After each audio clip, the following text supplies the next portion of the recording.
Cities never sleep. Not really.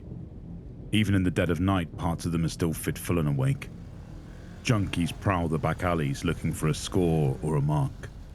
Red light clubs run like bad dreams, their flashing lights and pulsing sound systems melting everything into surreal nightmares. 24-hour grease spots waft their smoke into the air, and the trains run and run and run. Cities are predators, and like all the most dangerous creatures, even when they look like they're sleeping, all it takes is one wrong move for them to eat you alive. And if you see a place that looks bright, clean, and safe, that's probably where the teeth are. I was inbound on Upper Grand Parkway, the rain kissing the back of my helmet and collecting in rivers across the blacktop. The motorcycle thrummed underneath me, the sharp treads making short work of the puddles. The cargo crate locked in behind me kept trying to pull me to one side, but I compensated automatically, cranking the throttle as I headed towards the destination marked on my heads-up display. "Final check before crossing the perimeter," I said. "You reading me, Echo?" "Loud and clear, Lazarus," the voice in my ear said. "We've got you on display. Vitals reading strong. How's your head?"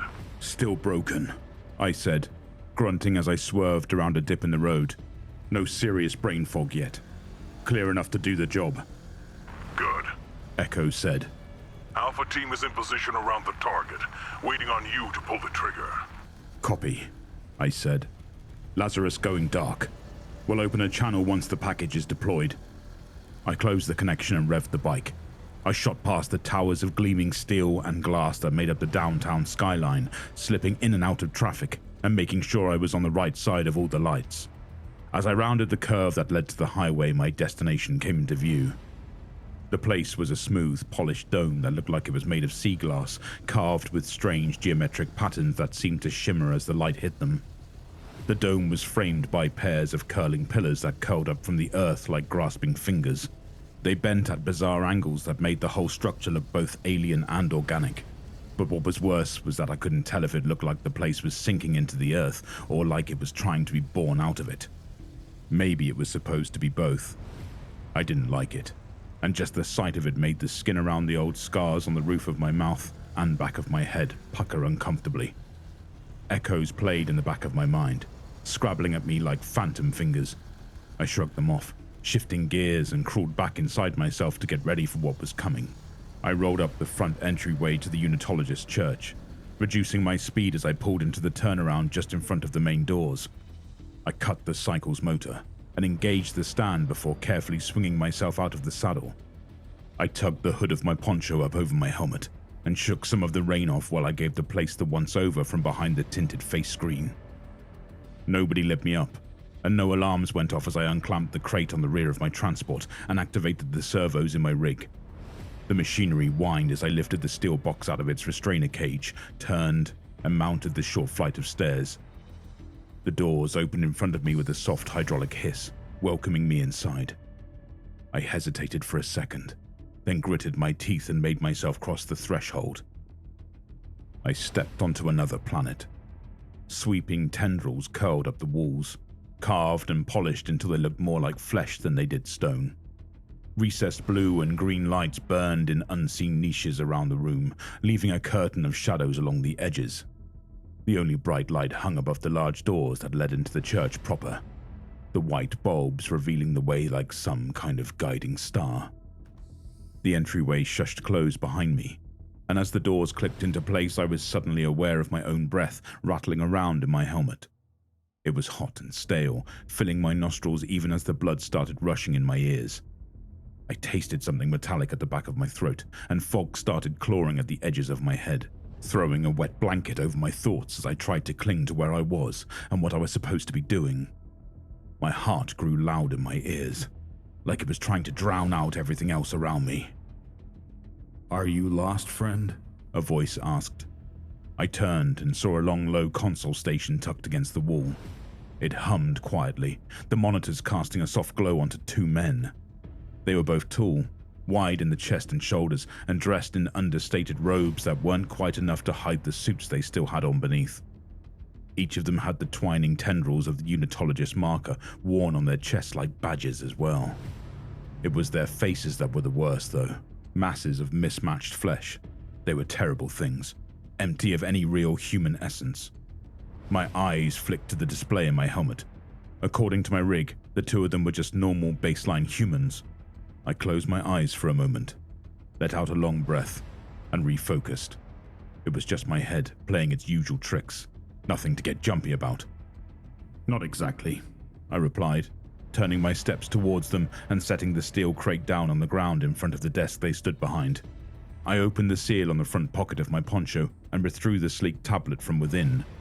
I tapped a few keys, bringing up the bogus delivery information before holding it out to one of the two men manning the station. Was told this was top priority, so I got here as fast as I could. Deliveries go to the back, the second man said. I watched the lower half of his head lurch open, the words emerging around shards of bone jutting out between pink flesh, a slick, wet tongue moving in ways that felt disconcerting the longer I looked at it. I shrugged, just as if nothing unusual was happening. Whatever you say, Chief, I said, reaching into the chest pocket on my poncho and withdrawing a long black stylus. Just give me your signature, then I'll hoof it to the right entrance, yeah? That will be fine, the guard looking over the tablet said, reaching out for the stylus. I'll be happy to. Before the guard could finish his thought, I clicked the back end of the stylus, popping out the hidden syringe. I gripped the man's head, pushed the needle into his wrist, and listened to the sharp hiss of the auto-injector pumping a load of tranquilizer into his veins. He jerked his hand back, and I let him go.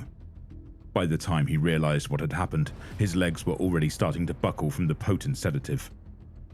The second guard was faster than I'd hoped he would be. He spun away from the console and ripped up the cover on an emergency alarm before I vaulted the desk. I just barely managed to snatch his hand away before he could activate it, yanking him into a one-armed shoulder lock and clamping my fingers down on the back of his neck. He kicked, threw an elbow back at me, and even tried to bite before I heard him suck in a deep breath to scream. I clamped my free hand over his mouth and nose and activated the servos in my rig. Slowly I felt the fight go out of him until he slumped in my grip. I let go of him and carefully lowered him to the ground. Before he could get a proper flow of oxygen back to his brain, I dug out the second stylus and injected him in the neck. I made sure he got a proper dose before I slipped the hidden syringe back into my poncho. Echo, this is Lazarus, I said, closing the cover back over the alarm in the wall. You copy? Read you loud and clear, Lazarus. Status? 2 guards tranquilized, I said, as I opened another of my cargo pockets and took out sets of heavy tie restraints, cuffing the 2 men's arms and legs together. Vital signs are steady. No bodies. No outbreaks as far as I can tell. That's something at least. I checked the console screens, sweeping my eyes over the flashing images. The display showed a cavernous room that looked like the belly of some strange beast. Supporting ribs of stone were carved along the walls, and soft lamps hung from huge chains, filling the space with a diffused, blue-tone light that made the whole place look like it was underwater. Dozens of artfully carved stone benches erupted from the floor, and all of them were filled to capacity with worshippers. A crowd of men and women filled the screens, all of them dressed in a variety of robes, chanting and waving their arms as they directed their worshipful gazes at the front of the chapel, where the jeweled prongs of a towering marker stood. I had trouble looking at the people filling the room. Every face was an expanse of formless flesh, stretched over the ridges of jutting bones, tears and saliva running together as their wet, rubbery mouths formed nonsense words. Everyone seemed to still be human-shaped though, which told me things hadn't progressed past the event horizon. Yet, anyway. I moved fast, picking up the crate and carrying it behind the console. I punched in the code, and it opened with a hiss, revealing a pair of heavy steel canisters. I removed them one after the other, setting them on the floor and out of sight. Beneath the canisters was a simple black box attached to a cord and a universal plug. I plugged the cord into the console, rested the black box on a flat space and flicked the switch. Skeleton key online, I said. Make it fast, Echo. It looks like the service is almost over. On it, Echo said. I could hear the sounds of his fingers on his keyboard through my helmet's connection, but I ignored it and turned back to the crate. Snapping the restraining straps, I lifted out the rest of what I was going to need. My hands moved of their own accord, snapping the web belt around my waist and checking the contents. Grenades, charge pack, ammunition clips, sidearm. I drew the divot, checked the mag and made sure the safety was off. The model of sidearm I'd been assigned was bulkier than the standard issue, and the rounds it was loaded with packed a significantly bigger punch. I knew from experience that without my rig there was no way I could accurately fire the thing one-handed. I hoped I wouldn't need it, but as someone had once told me, it was better to have and not need than to need and not have. I couldn't remember who the hell had told me that anymore. It had vanished into the hole in my head along with so much else. I'm in. Engaging main locks and rerouting air systems. Attach the Nightingale. On it, I said, engaging the servos on my rig and picking up the canisters. The readout on my display pointed at 2 large vents in the room, indicating Echo had chosen these as the uptake zone. I played out the hose, stretched the cup at the end to fit over the indicated grates, and opened the valves on the gas canisters. Nightingale is singing. Confirmed. I returned to the console and checked the guards. Their heartbeats were strong, all vital signs normal. Reaching back into the crate, I snapped open the false bottom and removed the last piece of equipment I brought with me on this mission. The pulse rifle was a thing of awful beauty and deadly purpose. The stock was perfectly fitted to my shoulder. The kinetic shock padding worked into the frame to reduce recoil to practically nothing. The grip was tooled to accommodate my palm, and my finger nestled along the trigger guard like a long-lost lover.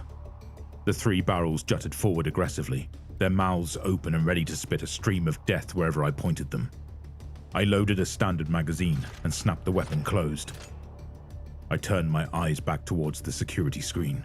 The gas I deployed was invisible, odorless and tasteless, but the effects were taking hold. Several people who had been standing were now sitting, and most of the ones that had been sitting were slumped over unconscious. A few bodies were stretched out on the floor, and the preacher was crawling toward the doors. As I watched, he went slack, his hand slapping down to the stone floor. My finger instinctively slid over the trigger, stroking it as I watched the camera feed. Deployment is complete. No movement, no incidents. Yet, I said. We don't have all night. Right, I said. I thumbed the safety on my weapon and socked it to my shoulder as I approached the chapel doors. Popped the cork and marked the objective, turning on my air supply. Copied.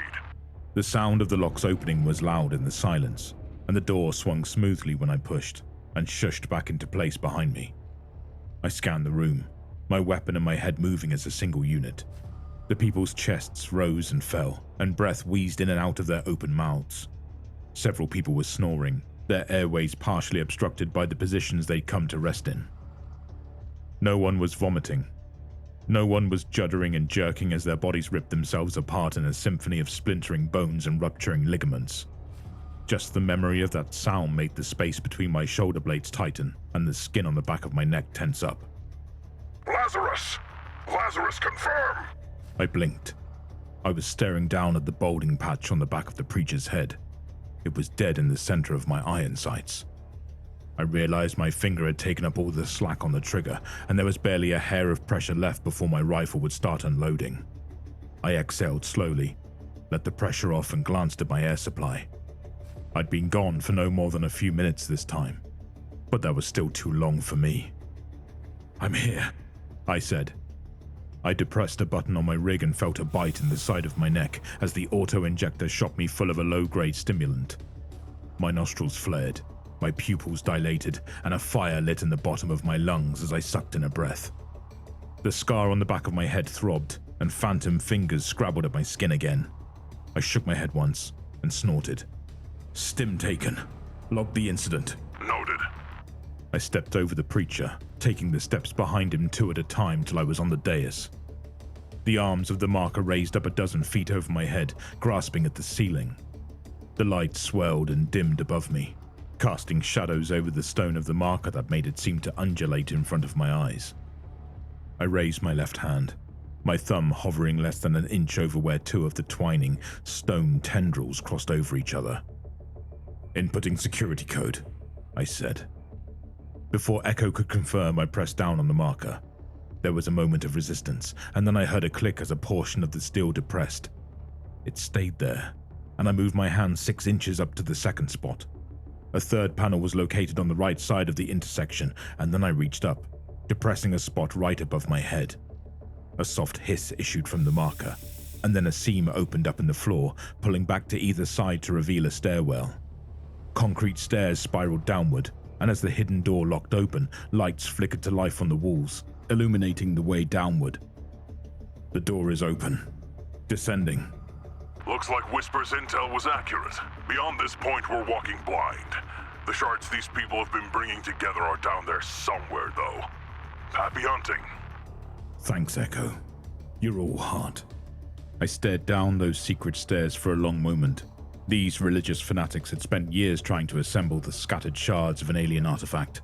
With no real idea of what it would do, they thought it would allow them to transcend what they were. That it would let them conquer death and become something more. They hadn't seen what I'd seen. The horrors this thing would unleash if it was put back together again, and someone turned the damn thing on. If that happened, the most vivid hell we could imagine would seem like paradise by comparison. I settled my grip on my weapon and slipped my finger over the trigger as I dug my head and stepped into the stairwell. I strained my ears, trying to listen for any sound coming up the stairs, but all I heard were the reverberations of my own footsteps bouncing off the walls. I'd gone maybe half a dozen steps when I heard a mechanical whine from above me and the sharp hiss of the hidden door re-engaging itself. "Echo, do you read me?" I asked. All I got back was a burst of static, then silence. "Echo, this is Lazarus, do you copy?" The second time I didn't even get static.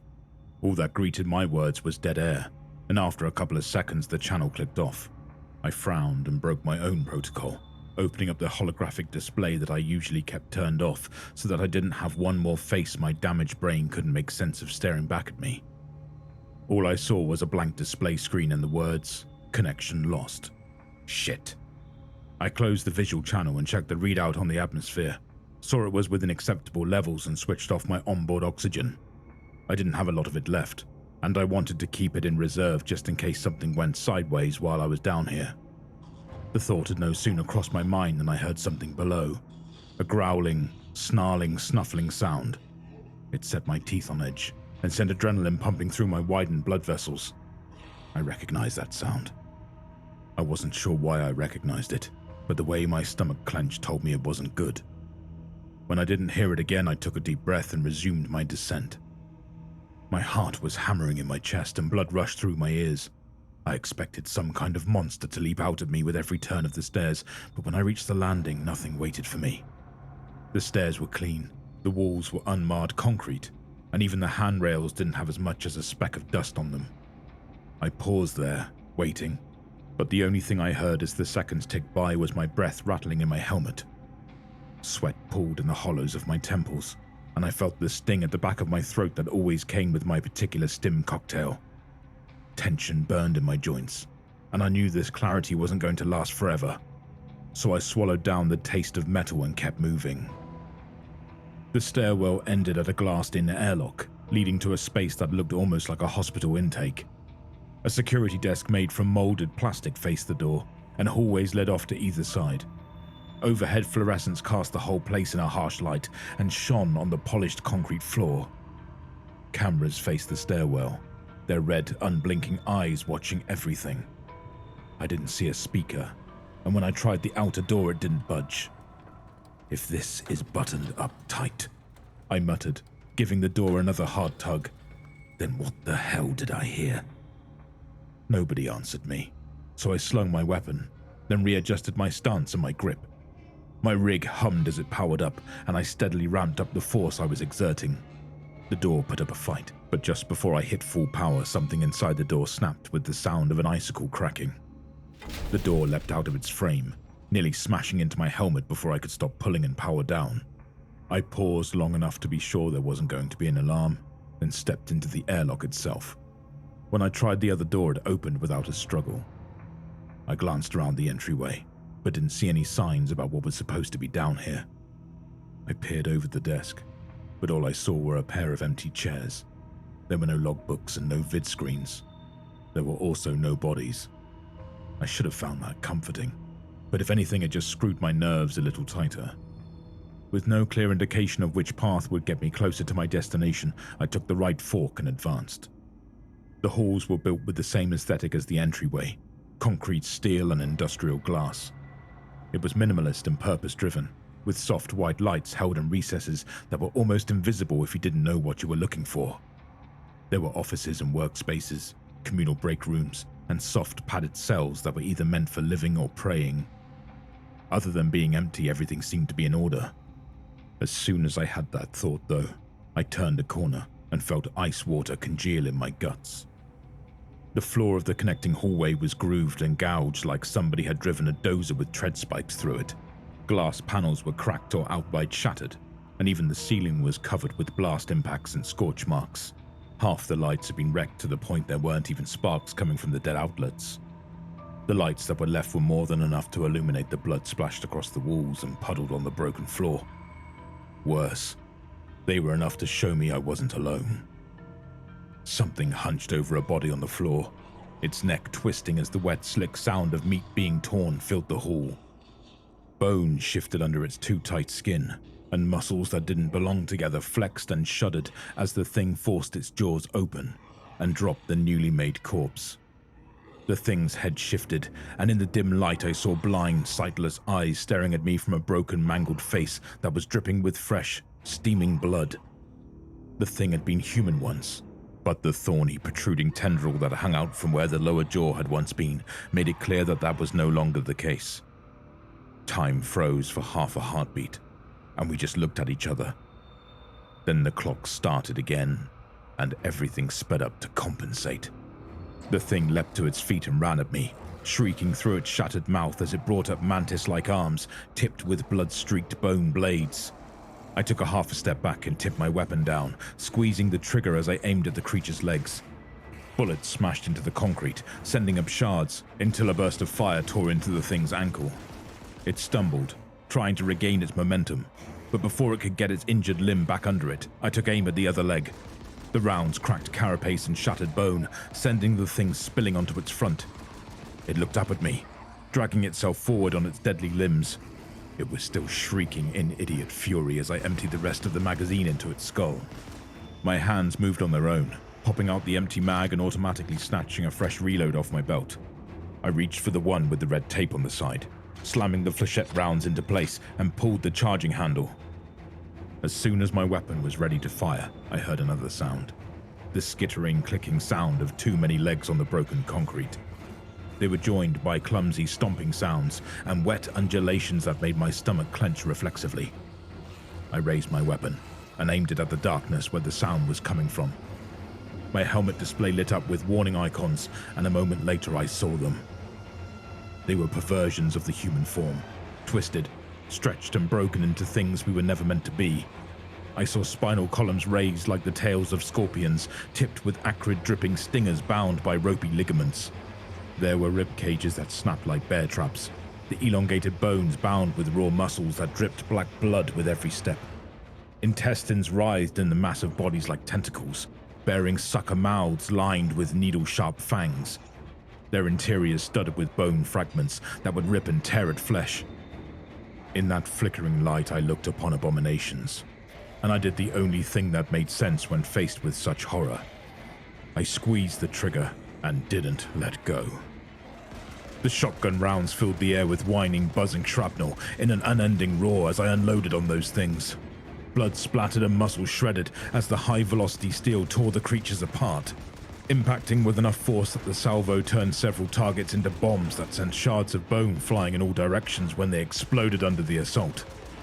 Some of them fell, but most of them kept coming even after I cut their legs out from under them. I watched them struggle forward, but their bodies were so mutilated by what they'd become, it was impossible to tell how badly injured any of them truly were. When my gun ran dry, I didn't bother stopping to reload. I snapped a boomer off my belt, thumbed the primer and threw. It didn't go as far as I wanted though, and the last thing I saw before getting knocked off my feet by the blast wave was a white hot flash of magnesium. The world came back to me in a rush. I was on my back, staring up at a ceiling covered in pockmarks and scorches. There was a ringing in my ears, but beneath that I heard something. It was muffled like a voice shouting at me from under a wool blanket, but as my brain reordered itself, I heard it more clearly. Lazarus, respond! Are you there? Respond, goddammit! The hell have you been? I muttered through numb lips as I sat up and took stock of my situation. My weapon was nearby, and I snatched it up, giving it a once-over. It was a little scorched, but nothing a good buffing wouldn't fix. I removed the expended magazine and replaced it with another, before checking that my remaining explosives were still in place. There's some kind of radiation dampening material in the bunker. We had to find a workaround. For once, your audio-only requirement turned out to be helpful, since it's easier to connect through this maze. What's happening? Echo had barely finished asking me the question when a door down the hallway smashed outwards, the glass shattering as it flew off its hinges. A thing with 2 heads and more body mass than a forklift followed, letting out a roar no human throat could produce. I snatched another grenade off my belt and threw it in the thing's direction before it could turn to me. The explosion rocked it on its heels, but it didn't seem to do it any meaningful harm. It lumbered, turning toward me, and I activated my kinesis module. Using the device on a fallen chunk of masonry the size of my torso, I launched it down the hall. It skimmed over the rubble and remnants of the previous bodies, slamming into the thing's knees with a hollow crunching sound before bowling the thing over backward. "Contact!" I snarled, double timing it down the hallway toward the dazed creature. I leapt onto the shattered concrete slab and fired down into the thing's exposed heads. It took more shots than I was comfortable with to make it stop struggling. "There's necros everywhere!" Stupid bastards. They must have reassembled enough of the shards that the signal reached the preservation crypts. There would have been hundreds of bodies in there for the signal to reanimate and remake. "Smash and grab," I asked, switching to a full magazine. My display beeped loudly, informing me there were more signatures inbound to my position. "Son of a bitch! This place crawls!" I've got the location of the shards. I can't access your display. Just follow my directions. A muscle twitched at the base of my head, making me wince as my skull tried to shift. Something wasn't right about what Echo was telling me, but I couldn't put the feeling into words. Time wasn't something I had a lot of, though, and when a swarm of skittering, chittering things that looked like spiders made from human heads came pouring through a broken window, I decided it was a problem I'd deal with later. Ripping down chunks of the ceiling with my kinesis module, I tossed my second-to-last grenade to buy me a few seconds. Then I started running. My footsteps pounded through the concrete hallways, practically drowning out Echo's instructions in my ear. Every time I thought I was clear of the things on my trail, more of the disgusting flesh-warped monsters came crawling out of some unseen hole.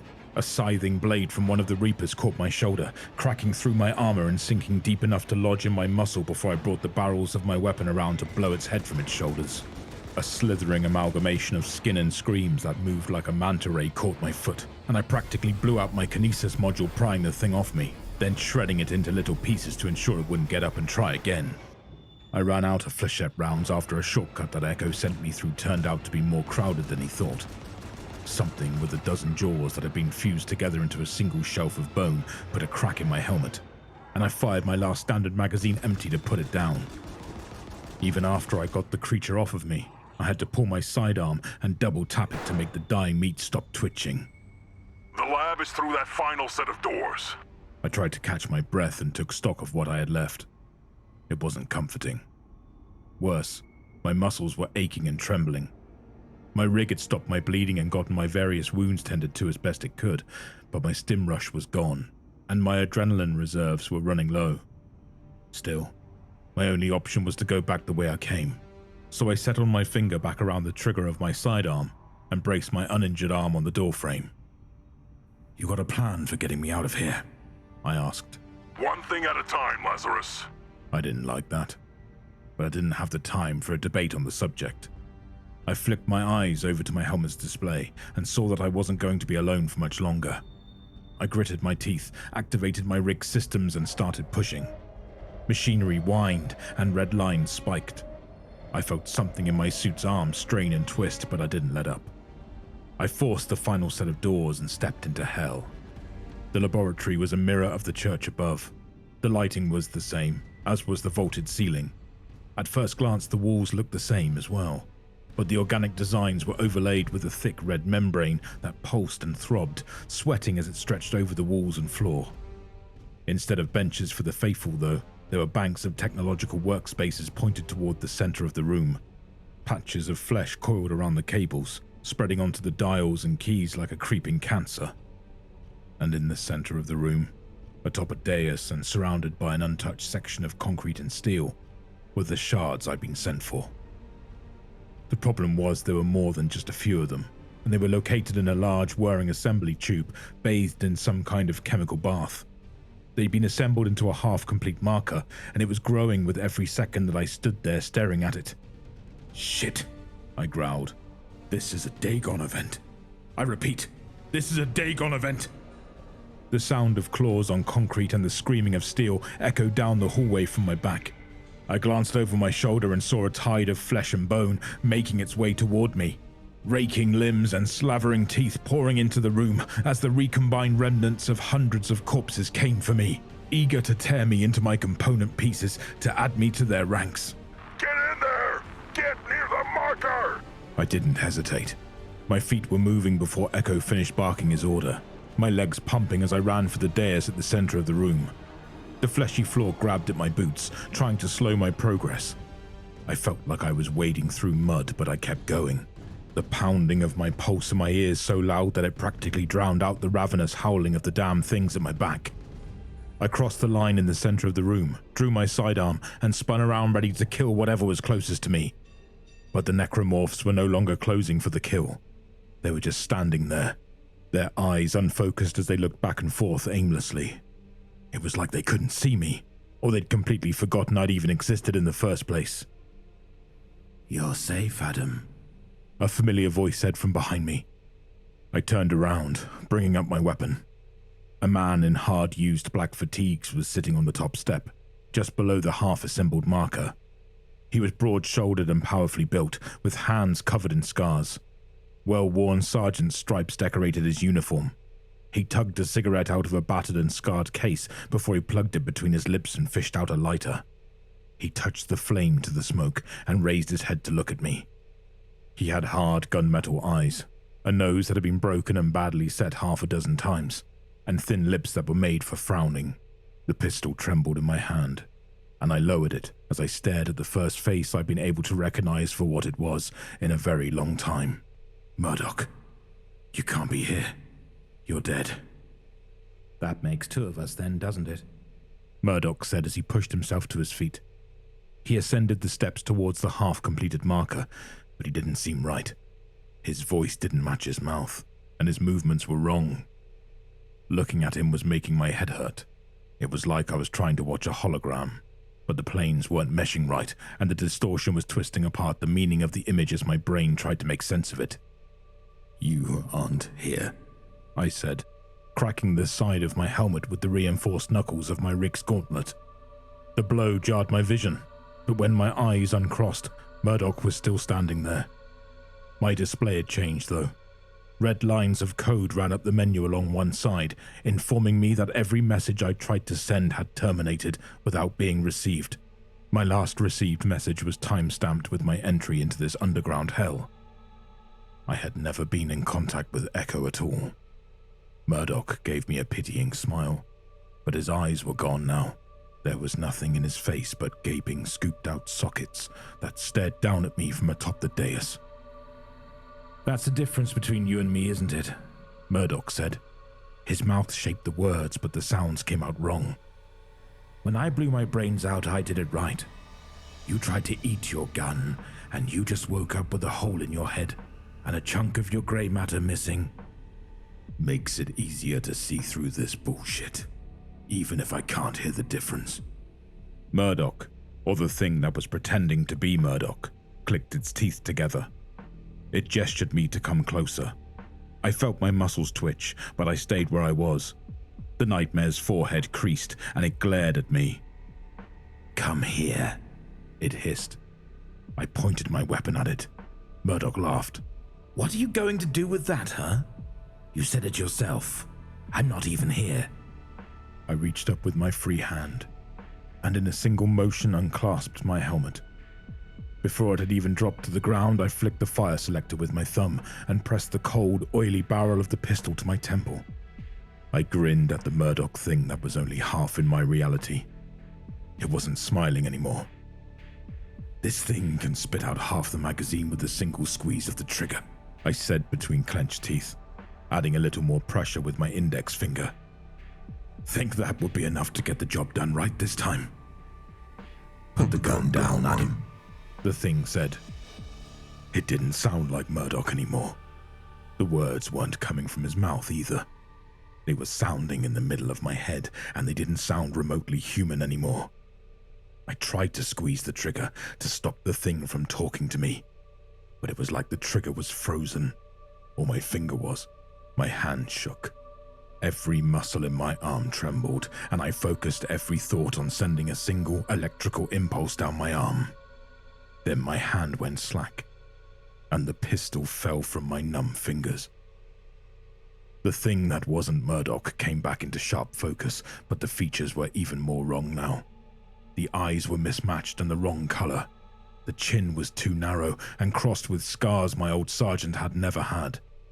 The teeth were too crowded and too sharp. It was like staring into a broken mirror, just like every other face I'd seen since I woke up in the med bay after I put a full metal jacket through my grey matter in an attempt to get away from the things that had taken over the station I'd been assigned to. You had me worried there for a moment, soldier, the thing said, baring all its teeth at me. I'm not going to tell you again. Come here. I didn't want to climb those stairs. I didn't want to get a single step closer to that marker. But one staggering step after another, my body was dragged toward the marker until I stood before the thing. The air crackled around me, and a hum that I couldn't hear vibrated through my bones. Electromagnetic fingers ran through my veins and probed the roof of my mouth, reaching into what was left of my brain. My vision swam, and my ears went dark. I drowned in the marker's embrace, unable to do anything but breathe as I fell further and further away from myself. My. You did some real damage in here, Adam, the voice said in my mind again. Burning fingers worked through my skull, raking through my mind as they tried to find something. With every touch, flashbulbs went off in the remnants of my brain. Flash. I saw a broken airlock staring out into the void of space, blood and viscera hanging from the shattered frames. Flash. I was staring down into a pit filled with torn bodies. The shards of bone and shredded muscle thrown haphazardly into the hole like broken, bleeding dolls. Flash. I looked upon a collection of bodies that had stitched themselves together into a collection of tendrils and mouths, all of them speaking in stolen voices that I recognized but no longer knew. Flash. I watched Murdoch's face as his eye exploded in a shower of gore while a bullet tunneled horizontally through his skull. The wake of its passing dragged his brains out the other side of his head. He was still giving me that hard, nasty smile, even as his hand fell to his side, fingers clutching his smoking gun. Flash. Flash. Flash. Each thing worse than what had come before. There and gone so fast, I could barely make sense of the horror I was being made to see. I tried to close my eyes, but it didn't matter.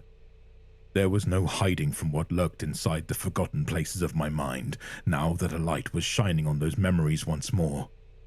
Ah, here it is. When I opened my eyes, I stood on the dead soil of a barren world. Black sand stretched off in every direction, raked into waves by a cold wind that smelled of stardust. Twin suns hung in the sky, like two holes slowly burning into the firmament. Erupting from the earth in front of me was a marker. It gleamed like blackened steel and stank like poison. It was beautiful in a way I didn't have words for, but the longer I looked at it, the sicker it made me feel in what was left of my soul. My skin pebbled, and vomit crawled up the back of my throat. I was sure the thing was looking at me, but I didn't know how. There was no voice in my head this time. No words rang in my ears telling me what to do. There were just images, urges, and memories that I knew didn't belong to me. At that moment, I knew the marker's purpose, and I knew what had to be done for it to achieve that purpose, to be fully activated. I knew what would happen if I did what it wanted, but even knowing the end game, I still wanted to do it. It was like an itch that I had to scratch, even if I knew I'd have to dig through my skin until I bled. My hands trembled as I reached for the marker, but I made myself stop. Everything around me froze in a single crystal moment of clarity. That was when I felt something else. Electricity danced across the rim of the scar inside my mouth, and it sparked up through my mind. My eyes went wide and my pupils dilated. My lips pulled back in a painful smile, and I clacked my teeth together. I didn't know what the things whispering in my mind were. Those things that had made the markers and placed them like beacons around the galaxy. But they'd shown me the code for how the markers functioned. They had to, if they wanted me to finish the job and start this one up for them. I wasn't going to do that, though. I was going to do something else. Something worse. I ran my hands over the marker in front of me, pressing what looked like solid planes. The exterior structure didn't move, but I felt a resonance as I moved over it. I still couldn't hear the hum with my ears, but I felt it in different parts of my body. It moved from the marrow of my big bones, crawling along my skin until it squeezed the sides of my head like a vice. Tears ran from my eyes, and blood dripped from my nose, but I didn't let my hands stop moving. I couldn't even see what I was doing, but I felt it. It was like music. A symphony played in reverse, while holding the instrument upside down, and doing it all off a memory of sheet music I'd glanced at for a couple of heartbeats before the curtain went up. What are you doing, Adam? The voice that wasn't Murdoch's asked. It came from behind me, to my left and to my right, echoing strangely. I couldn't tell if it was a single voice anymore, or if there were more of them. Either way, I heard confusion in those voices. Confusion and something trembling on the knife's edge of fear. I didn't respond to the question with words. I just pressed more places on the marker. Phantom hands grasped at my shoulders, my wrists and my throat, but I ignored them, pushing through the mist. Something yanked at the center of my brain, trying to pull the plug on my nervous system, but I kept going. My hands a blur as the vibrations grew discordant and unstable. I didn't know if I was actually touching the thing or if I was only pressing on it with my mind. But either way, I kept going. No. Stop it. Stop it. I didn't stop. I hammered my palms bloody against the thing, jamming my knuckles until the pressure made me hiss in pain. The dead world around me shuddered, and winds howled over the sands of the black deserts. The sky screamed, and the stars howled as I tore at the marker, unsure whether or not I was screaming too. The world around me shuddered like glass under a sustained high note, warping like a funhouse mirror as it tried to hold itself together. Everything built to a crescendo, and I took the briefest of moments to activate my kinesis module before I slammed my fist into the final location with all of my strength. I felt my knuckles break, and I heard the sickening pop of my wrist dislocating under the full force of my rig's enhancement systems, boosted by all the extra power I could bring to bear. But when I hit the marker, the world around me went still. I was back in the underground vault, standing on the platform that had been the focus on this entire laboratory. The tube was shattered, the machinery inside sparking and broken. Huge chunks of glass littered the dais and spilled down the stairs. The marker itself had gone silent. On closer inspection, I saw it was cracked in some places and fused to slag in others. Very little of the damage looked to have been caused by what I'd done. It looked instead like internal pressures, as feedback from contradictory orders and commands had caused the thing to tear itself apart in 1,000 little ways. Enough to undo the assembly process and snap apart the connections that had been made, rendering it all but inert. My breath hissed over my teeth as my rig tried to set my wrist and started immobilizing my fingers as the onboard systems analyzed the damage I'd done to myself. My suit jabbed me with anesthetic, and my arm went unresponsive below the elbow. I was grateful for that. I turned away from the broken marker and faced the room, half expecting one of the horde of flesh-warped nightmares to put an end to me. There was nothing there, though. Well, that wasn't exactly true. There were puddles of bubbling slurry filled with chunks of gristle, shards of bone, and half-melted organs that were still recognizable if I squinted and tilted my head to one side. Even the flesh that had crawled along the walls was curling away like sheets of dried-up paper, sighing as it crumbled away to dust. I surveyed the room, but the only thing still upright and moving in the mess was me. Again. I descended the stairs, retrieved my sidearm and holstered it. Then I picked up my discarded helmet and pushed it back into place. I felt my rig seal it in place, and the holographic display booted back up. No sooner had the system come back online than an incoming message lit up and demanded my attention. Go ahead, I said. This time a projector opened and a horror show stared at me.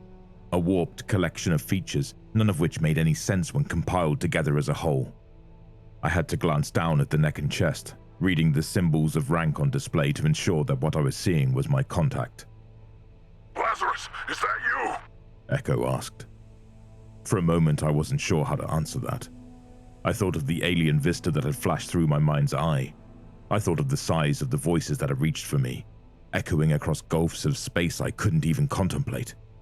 I thought of the mountain of corpses my own kind had built as a monument to the grotesque hunger of the things that lurked on the other side of these twisted sigils. I thought of the black hole in the middle of my head that was eating a little bit more of the man I'd once been, sucking down the memories both good and bad until all I understood was an endless, eternal now. I took in a breath that smelled like blood and tasted like bad dreams. What's left of me, for whatever that's worth.